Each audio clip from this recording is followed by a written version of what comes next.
welcome to the Heart-Centered Sales Leader podcast on webtalkradio.net. I, of course, am your Heart-Centered Sales Leader and host, Connie Whitman. Thanks for joining us this week.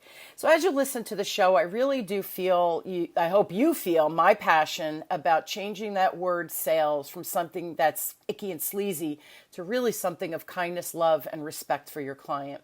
If you're loving the show and loving me, please subscribe, rate, and review. I feel the love, and it's so appreciated. Now, before we begin, you know I will start with my motivational quote. And the quote today is by Mark Hunter. Now, Mark says, "It's not about having the right opportunity. It's about handling the opportunity right." Now, if you're in sales or you're a sales leader, do you cold call? You should be, right? And how is that working out for you? And do you have a process that works and is successful? These are really important questions, I think, for every business owner, but for every business out there that is monitoring and looking at their bottom line results. So, of course, today I have an amazing guest. Her name is Wendy Weiss, and Wendy is known as the Queen of Cold Calling. She is an author, speaker, sales trainer, sales coach, and she is super organized as, she is recognized as one of the leading authorities on lead generation, cold calling, and new business development. Now, Wendy helps clients speed up their sales cycle, reach more prospects directly, and generate more revenue. So please help me welcome Wendy to the show. Wendy, thanks for taking the time and coming out and joining us today. So happy to be here with you today, Connie. Thank you for inviting me. My pleasure. So sales, kind of you're my jam, right? It's like my favorite thing to talk about. So I think we're going to have a fun conversation. First question. So you have a standard like 3-step approach that you use, and you say it comes from when you or from ballet. Can you just share your story and what those 3 steps are? Absolutely. I will begin by saying I was never, ever supposed to be a sales trainer. I was actually supposed to be a ballerina. And I grew up in Pittsburgh, Pennsylvania. I moved to New York City, where I still live and work. I moved here when I was 17 to dance. I studied at the Joffrey Ballet School. And then eventually I went back to Pittsburgh. I danced with Pittsburgh Ballet Theater. I danced with the Cincinnati Ballet. As you probably know, ballet is one of the most exacting and demanding art forms. And I do believe that everything I know in life and in business, I learned in ballet class. I love it. One of the things that I learned in ballet class, and I should share first how I got into this, which was I needed a day job. I got a job with a telemarketing agency that did business development. And it turned out I was good at it, which was a complete surprise because ballet dancers, we don't talk. We just dance. But I did that day job for a while, and then I started my own business where I had clients that I'd represent, and I did business development for them. And then I segued into the business that I have today, which is working with businesses that either have underperforming sales teams or they simply want to take their sales teams to the next level. And we have been able to increase the qualified appointments they're able to schedule by about 73% without having to micromanage salespeople. Awesome. And so what I learned in ballet class is first you warm up, then you rehearse, and then you perform. And the problem that most sales teams, most people that manage sales teams, most sales professionals, the problem that most of them encounter is they just jump to the end. They just jump to that performance. And they're skipping that all important. And we can go through the steps in the warm-up and the steps for the rehearsal, but if you don't warm up, you're going to hurt yourself, or your team is going to inadvertently hurt you in your bottom line. Sure. They need to rehearse so they get the muscle memory, and then they perform. Yeah, and this is important. But I agree with you 100% on this. I think that it's a task. Let me do the task. Let me get it done. Like rip the Band-Aid off. But if you're if you're not in the right frame of reference, if you're not, like you said, warmed up, you're going to get in it and you're going to blah, blah, blah, and you're going to kind of stutter and it's not going to go smoothly. Another thing I know when I coach my clients, whether they're business owners or corporate clients that I'm working with a team, and I'm sure you see this as well. They coach to how many sales did you make? It's a numbers game. Yes, sales is a numbers game. Absolutely. And that's how we measure it. But I can't force someone, did you make your 25 calls? Instead, I have to say, let me hear your calls. Let me hear what's working. Let me figure out what's not working, right? So I can show you, right, part of that rehearse, right, that repetition, so we can figure out your feet are in the wrong position. That's why you keep tripping in the dance, right? So exactly. So I feel like we don't spend enough time on perfecting. We just go to the task because I have 25 calls I have to make. And that's so dangerous. I know it's counterintuitive because I got to make my 25 calls. But the flip side to that is if you're not prepared and organized and ready for the calls and done the research for the client or whatever it is that needs to happen, all that prep work, you're going to fall flat on your face, right? Don't you find that to be the case too with your clients from a coaching perspective as well? Absolutely. And there are certain things that a business owner or a sales manager can have in place for their team ahead of time. Yes. So part of the warm-up, actually, if you're the business owner or the sales manager, you manage that sales team.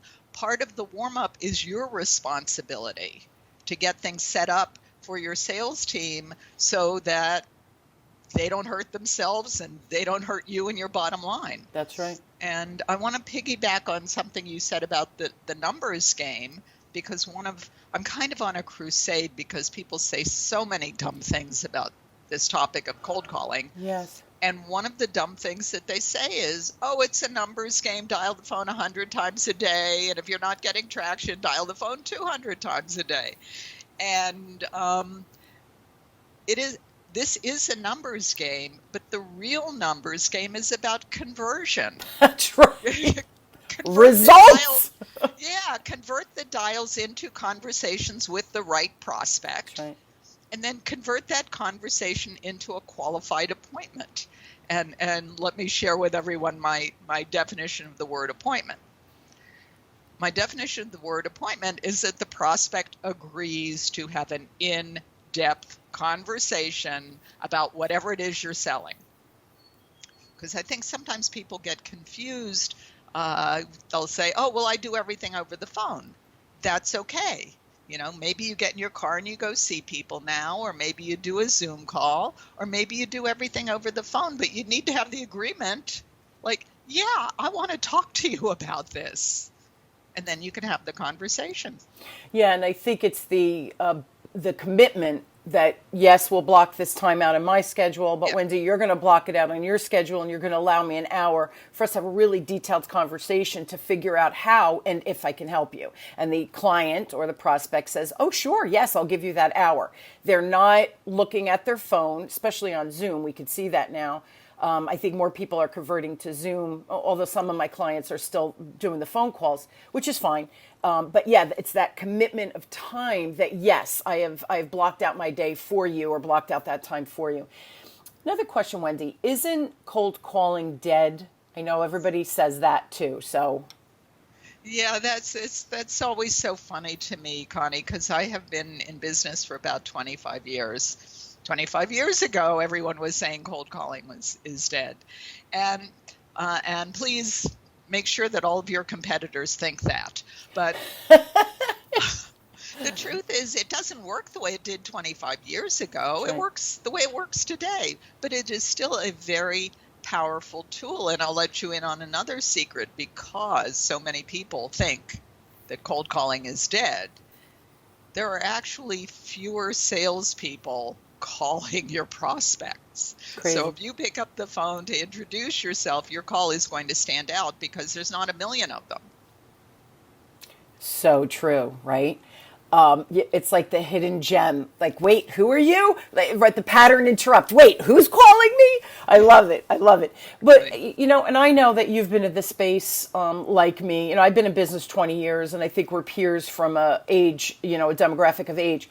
And things shifted drastically with COVID. So we're doing a lot more Zoom, I think, versus I feel I'm on Zoom more than I'm on the telephone, which I kind of like because I like to see people's body language and responses. And, what you could see where they're like, oh, I don't know how to answer that, or when they get excited about a topic, etc.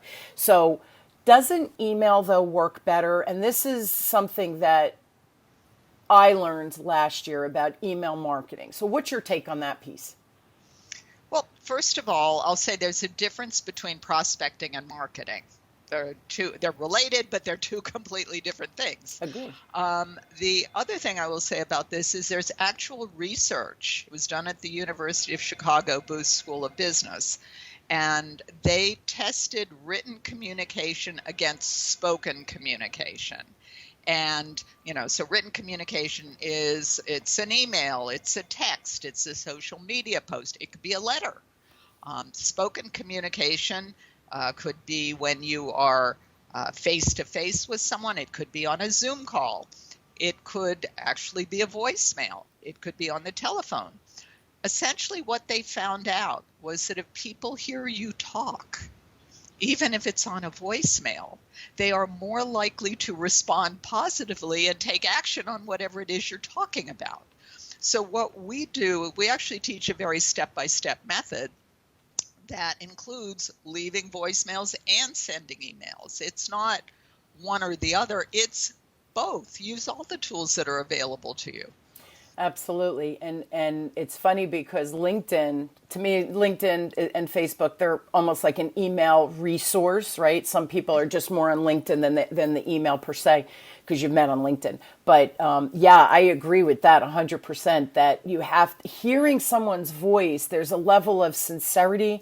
And, in the marketing world, and again, I'm laughing because people say, oh, well, you market. And I'm like, marketing and sales, they're married, but they're two very different things. I am not good at copywriting. I am not good at crafting an email. I'm really good at talking, right? That's my zone of genius, not writing. So they're very different. Prospecting, right, and sales, they all go together. Prospecting and marketing, they go together, but they're different things. So I believe that the like, know, trust factor, I call it love, care, and respect. Same concept though, right? But I think people meeting you, hearing you, seeing you, feeling you, right? There's that element of feeling now, that exchange of energy. That's where the magic happens. Not written word on a blank document where, you could put a little personality in it, but not like you and I talking right now, right? With the inflection of our voice and, the creativity of what we say and giggling and all of those things. You can't do that in an email or a LinkedIn post or whatever, right? Exactly. And marketing is a one-to-many communication. That's right. Marketing department writes the email, they hit send, and it goes out to hundreds or thousands of people. Prospecting is one-to-one communication. I'm going to pick up the phone and call Connie, and I'm going to send her an email. And one of the mistakes I see a lot are salespeople that send emails that sound like they were written by the marketing department. Like, just send an email that sounds like you. Yes. Make it personal. Yeah. Right? It's funny. Recently, I reached out to someone I was trying to introduce to people. And I love this woman, Kimberly Crow. I don't know if you know her. She's just an outstanding human. And she's like the connecting queen. But anyway, I was trying to introduce someone to her that I think they could, she could speak and do other things that Kimberly does. And so my first thing is like, hey, how are you? I missed you. We haven't seen each other in forever. I think it's time for a show. And that was my lead thing. And then I said, hey, listen, I want to introduce you to my friend. So it's very personal. It's very personalized, and it's very directed at the person. If you know something about them, especially that you had a previous conversation, you keep the loop going, right? That conversational loop going. You pick up where you left off, because it's got to be personal versus, like you said, that one-to-many email. It's not personal. It's just a crafted email, right? Right, exactly. And I'll give you an example, a recent experience. I got a lukewarm referral to someone in the UK. Nice. And since I couldn't really pick up the phone and call her easily, I just sent her an email. Didn't get any response. Sent her another email. Didn't get a response. Sent her a third email. Got an autoresponder back. I think she was on vacation, but she had like a silly little poem that evidently she likes to write. I think it's called Doggerel's Silly Little Poems. So I waited, looked at the date she was going to be back, and I sent her another email, and this time I sent her a poem. Oh. I got an immediate response. Oh. And we set up a Zoom call, and, it's like moving along. But because I learned this about her, I didn't know it, but I learned it about her, I responded in kind. And this goes back to what we started with, a numbers game. Yes, it's a numbers game. You have to back into how many calls you need to make, how many sales you need to make to translate into the dollars, right? So we do have to back up into the numbers. The problem is that it's not just about the numbers. So that, what you just described to me, is that preparation, that fine-tuning your messaging to connect with her on a personal level. That takes time. That takes research. That takes a little bit of effort. But here's the thing. You could have continued to send 10 more emails with zero response. And if you had a sales manager, I've sent her 20 emails. What are the results? Whereas you found something very special and specific, and you responded with something that she tuned into, right? She saw it. Right. You Yeah. jumped to the top of the list. It's personal. Sales is personal, and I think people miss that because they focus on the numbers. That's what I see a lot. I have another question. How do you get your team or a team to overcome that whole call reluctance? They'll find everything to do and not make the calls. Yeah, call reluctance is a big deal. And, I have to be very candid and say there are some people that no matter what you do, they will never pick up the phone and talk to a stranger. Yes. And then there's everyone else. So if you think about it, when you hire someone new and you say to them, this is what most companies do. They hire someone. They teach them every last thing that they need to know about whatever the product or service is. Yep. And then they say, go make some phone calls. Go prospect. Go build a pipeline. And they have no idea how to do this. And that's what generates call reluctance. So if you, as someone who manages salespeople, has a system in place for them that you can plug them into, prospecting is actually very predictable.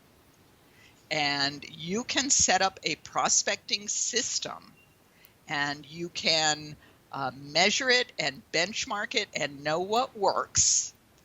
And when you hire someone, you can plug them into it and make them successful too. And that is warm up, rehearse, perform. If you manage salespeople, the warm up is, what's the target? Define it very clearly. I talked to somebody yesterday. Her company, they took 6 months. They're trying to teach her everything. Of course, it's going to take her more than 6 months to learn everything, but they finally decided, okay, we're going to set her loose on the phone. And she's not having a lot of success. So I talked to her yesterday. She's probably going to do one of our programs. But she was all over the place in terms of the target. You need to very clearly define who they're going after. What is the profile of a good prospect? And make it very narrow. And then and by the way, if you make it narrow, it's easier to find them, easier to create the message that's going to resonate, much more likely to get the appointment, Absolutely. and then much more likely to get the client. Then what's the process? Are they going to call? Are they going to email? Are they going to text? Are they going to use social media? What are they going to do? When you say to somebody, go build a pipeline, go make some calls, what are they going to do? What do they do if they are making calls and they get voicemail? Do they leave a voicemail? How many? How often? What do they say? Same questions for email. Yes. So define the system. What are they doing? And then, last but not least, define the message. Don't leave it up to them. They don't know what to say. Absolutely. They're telling your story. That's right. So, yeah, and even Connie, sometimes, and I'm sure you've seen this, really experienced salespeople do not know what to say on a prospecting call because Absolutely. prospecting is not the same skill set as selling. Absolutely. It's so funny. It's so funny. See, and I love your three-step approach, right? It's that warm up, rehearse, and then, perform. And I find that most people do not do the prep work. They do not do the warm up, and they don't do the middle part. For me, is the craft, right? Because you can't perform unless you have your craft just perfectly set and choreographed and all of those things. And I find the first two is where most people are missing. It's funny, I remember, oh my goodness, many years ago, a client that I've worked with for several years. And one of the young ladies, it was a bank, and she was one of the customer service people. And she was so introverted, and English was a second language, and she was so terrified. And so, she came through my program within the company. And the first time I met her, she couldn't even, Wendy, I asked her like a question, and for her just to answer, and she knew everybody in the room. They were all her peers, from within the bank. She couldn't even speak. So then when I did a role play, she almost broke into tears. So I said to her, I gave everybody a break, and I said, all right, just you and me, let's just talk, right? I just want to talk, and we'll do the role play that way. But we're just going to have a conversation. And little by little by little, as she came through my program and then through the years, so now I've known her about 10 years. She's now running a team. She does business development, new business development. She's out there doing networking. She's part of the chamber. And I recently saw her at an event, and she said, do you know I owe my life to you? And I giggle, and because she's still very self-conscious of her accent. And she says, but people understand me because she learned her craft, right? It's all about that preparation. But you have to build people's confidence too, because if they don't think they can do it, they're not going to do it. So there's this whole arc of learning that I think we especially sales managers, if they don't know how to coach and teach those pieces, right? You need to hire someone like you or I to come in and teach, and not only teach the employee, but teach the sales leader how to coach it after you and I are gone, right? Yes. So yeah, it's this that craft, building and learning that craft, I think is a huge missing piece. So I love what you're doing, and I love the simplicity of the warm up, rehearse, and then do the performance. The performance is the easy part almost, right? Yeah.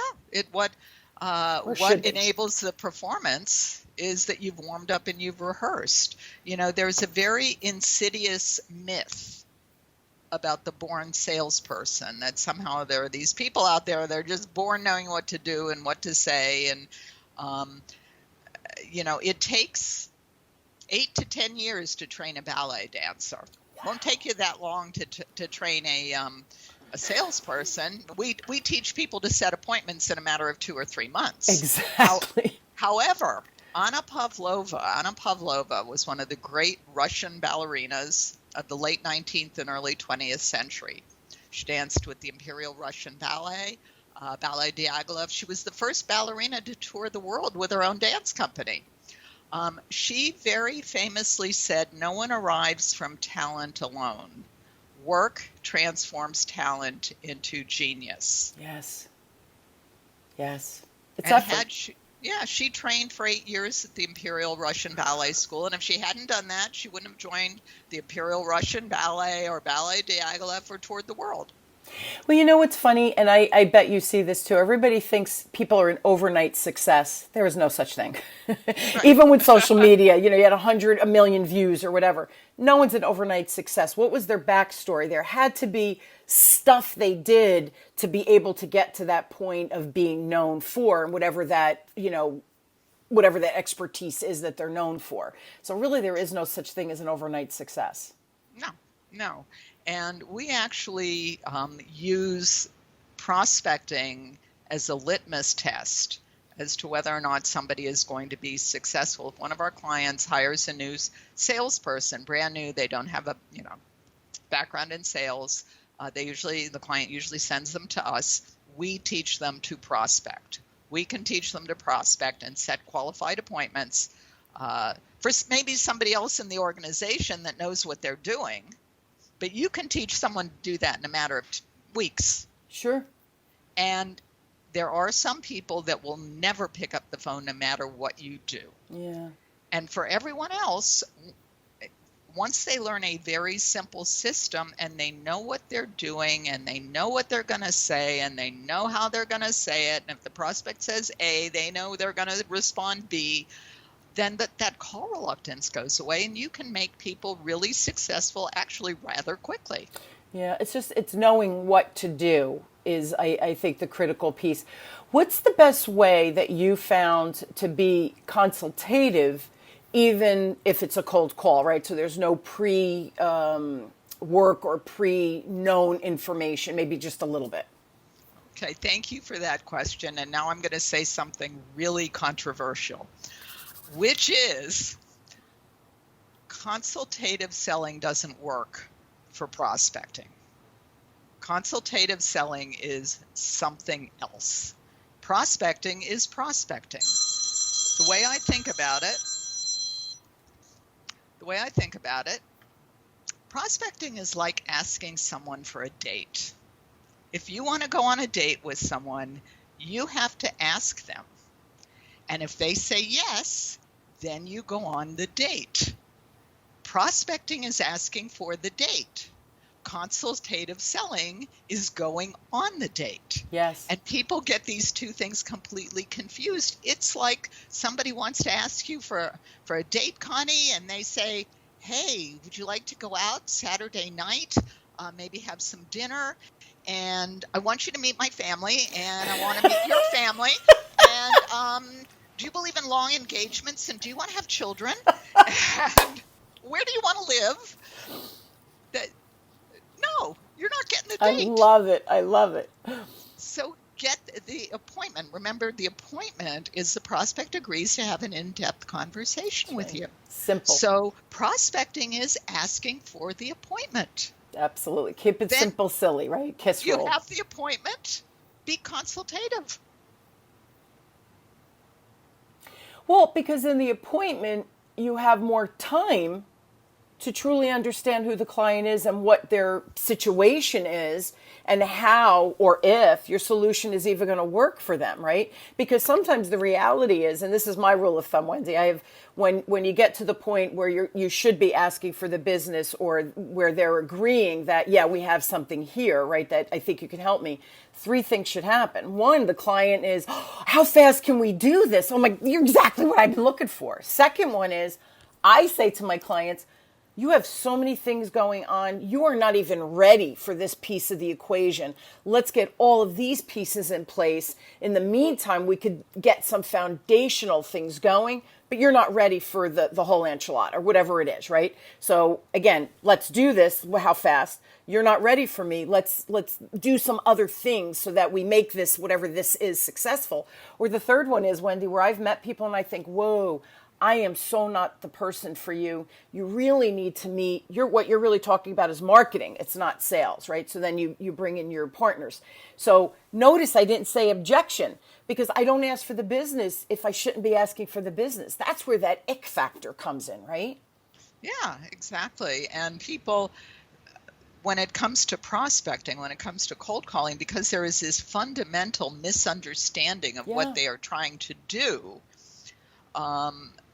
people ask questions that are just not appropriate for where they are. It's like saying, do you believe in long or short engagements, and how many children do you want to have? Exactly. And they haven't agreed to have dinner with you Saturday night yet. That's exactly right. Yeah, it's we put the cart before the horse too frequently, right? Real quick, what's the difference between cold call and warm call? I know everybody's thinking, wait, I'm getting confused. Okay. I'm going to say not much. Another very controversial answer. Because here's the thing, this concept of warm, I think, is a concept that was made up by marketing and salespeople. We like to label something and then we think it's, cool. Oh, it's warm. They're just going to say yes to me. And prospects don't think of themselves as cold or warm. If you're talking to someone, they think, well, is this person saying anything I actually want to hear? Is this interesting to me? True. And So that someone has opened your emails certainly gives you an indication of what they are interested in, and you can craft an introduction that speaks to that. But too many salespeople assume, they're opening all my emails. They must be ready to buy. So, hi, I see you're opening all my emails, and you're interested in product X.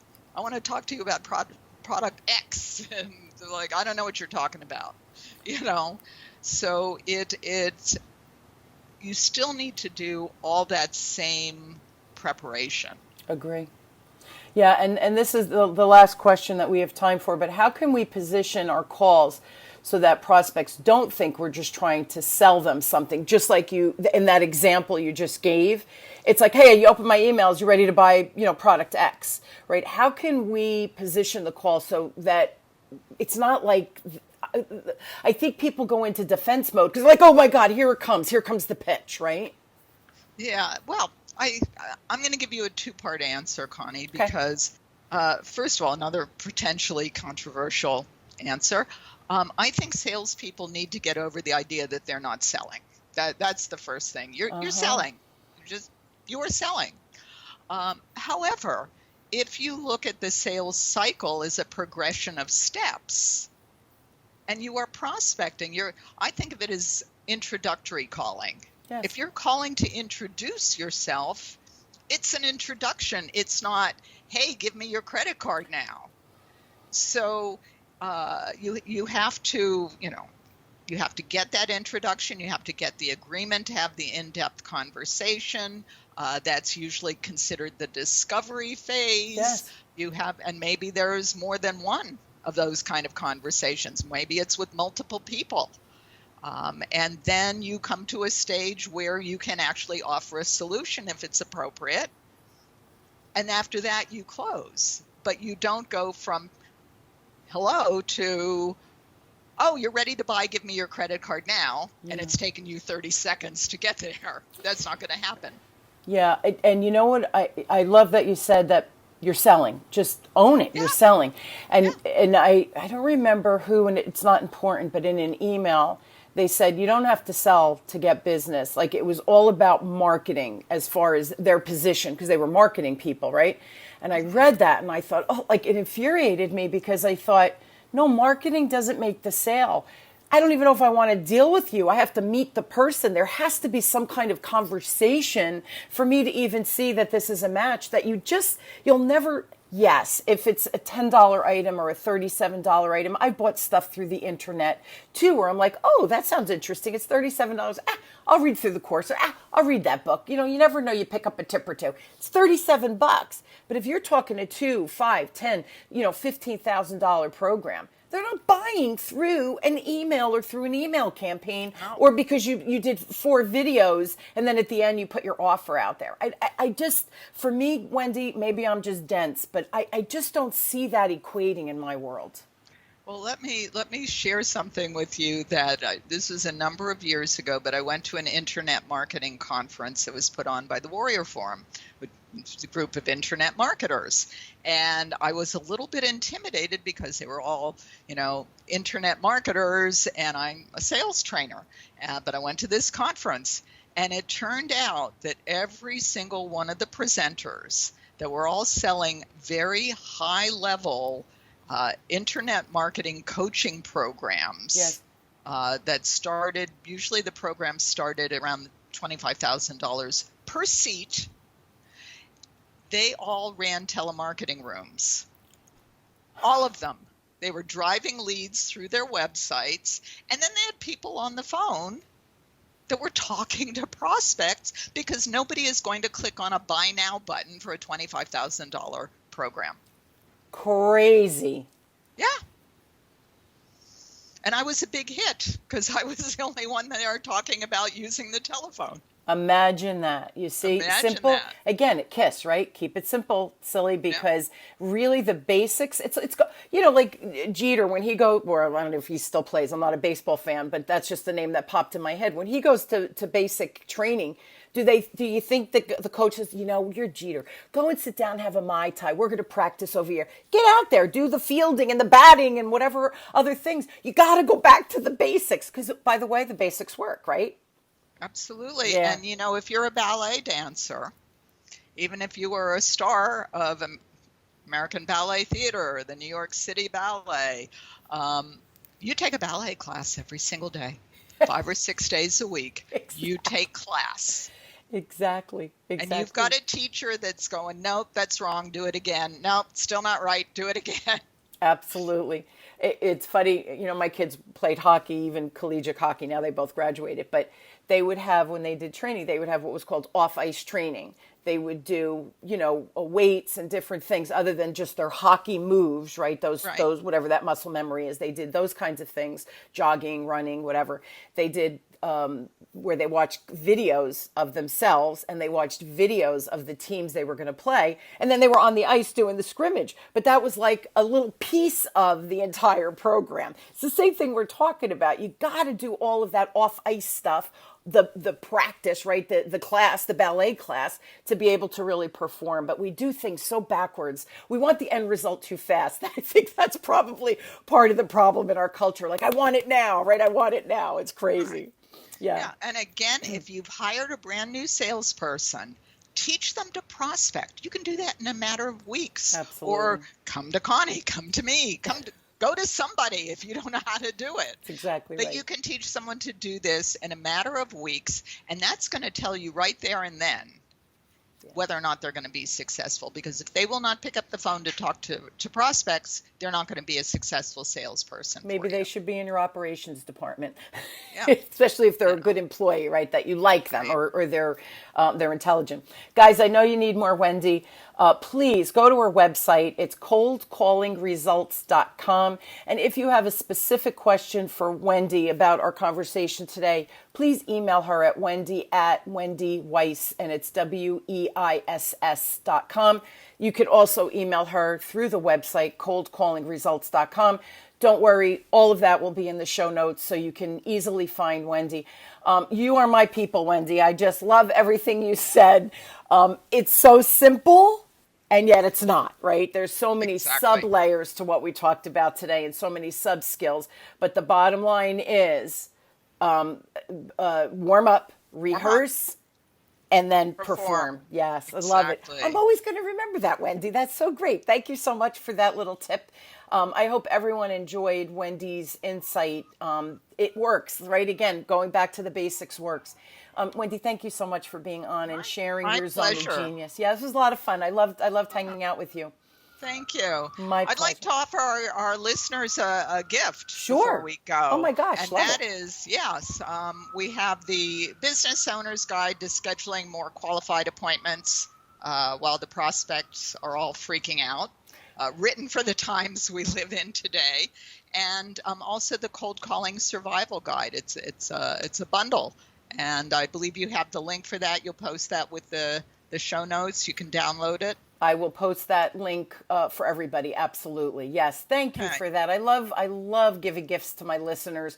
I just feel like it helps them move the needle on whatever change or whatever's happening in their life from their career or business. So thank you so much for those gifts. I love that generosity. Oh, my pleasure. Thank you. Thank you, Wendy. And I hope you will all join me weekly as we question, build, and discover together that sales, making sales, growing business, whatever it is, getting more clients wherever you are in your career or business, that my guests and I, we really hope you take these tips, strategies, and ideas and apply them. You know me, guys. It's all about the application. Take the tip, apply it, and that's where the results and the magic happens. But if you're not getting any results, why are you bothering, right? So put that effort in. It's worth it. The results become outstanding. Thank you so much for joining me.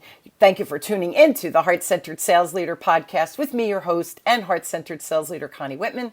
I wish you all just a wonderful, inspired week where take one little step, challenge yourself just that smidge, and see the magic that happens. I'm truly honored to have you on your journey and this journey with me, and I hope that you find value every week in the content. Thank you again. Have a wonderful week, and I'll see you next week, everybody. Thanks.